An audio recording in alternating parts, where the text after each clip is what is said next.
The Lord needs it. It must have been a code word. Jesus might have said, "Go into the town and talk to Nicodemus. He'll give you a colt."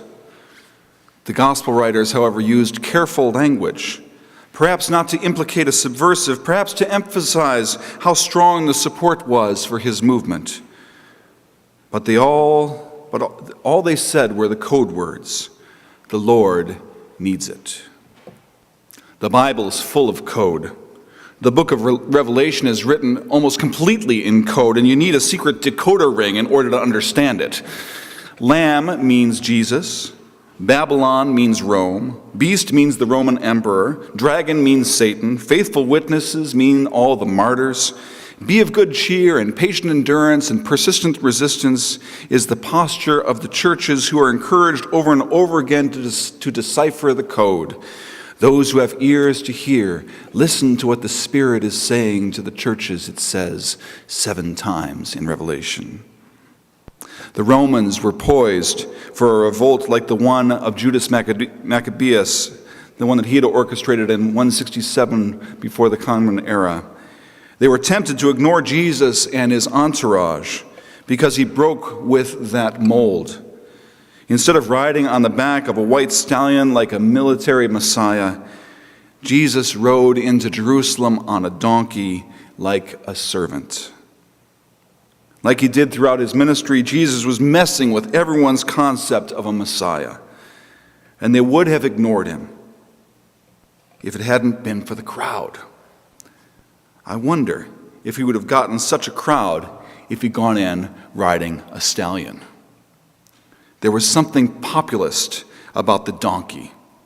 Its very presence evoked a different kind of leader.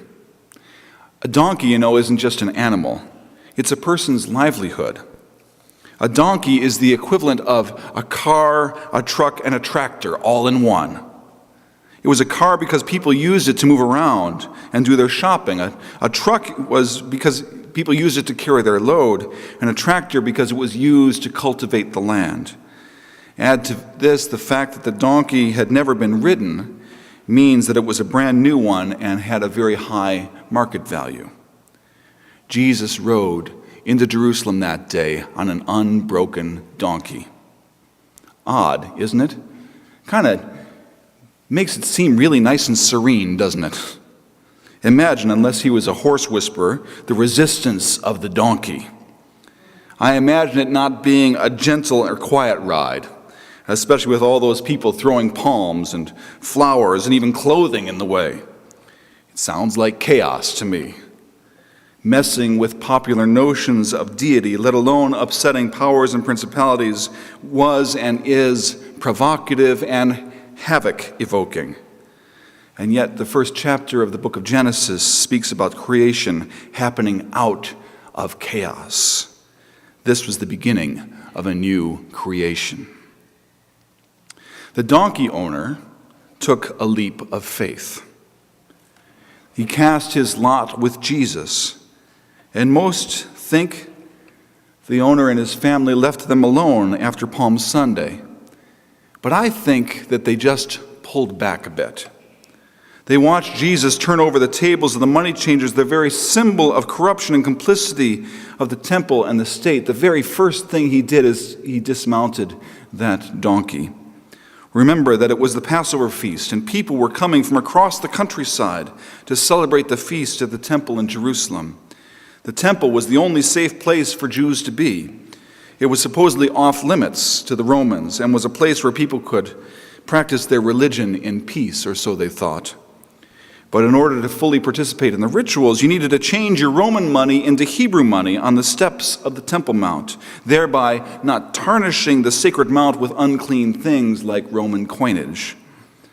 The problem was that the exchange rate changed based upon the ethnicity of the peasants. The money changers were corrupt and skimmed off the top, much like the tax collectors did across the country. Jesus turned over the tables and upset the last vestige of complicity and commerce. To add irony to the intrigue, he quoted Jeremiah's sermon from the very same temple steps a temple that Jeremiah was not even allowed into. My house shall be a house of prayer, but you have made it into a den of thieves, said Jesus, echoing Jeremiah.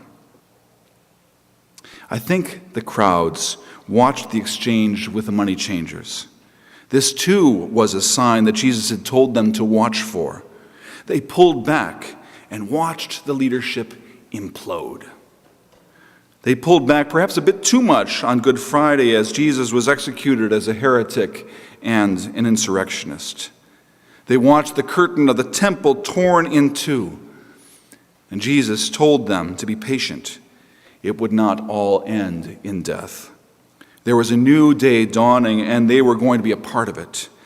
And they realized that if Jesus was true to his word, then the people would rise up and keep taking leaps of faith, day in and day out. What is a leap of faith? We've heard that word a lot. Is it jumping into the unknown, the abyss of hopefulness, praying to God that you will not be left by yourself? According to Wikipedia, a leap of faith is the act of believing in or accepting something intangible or unprovable without empirical evidence.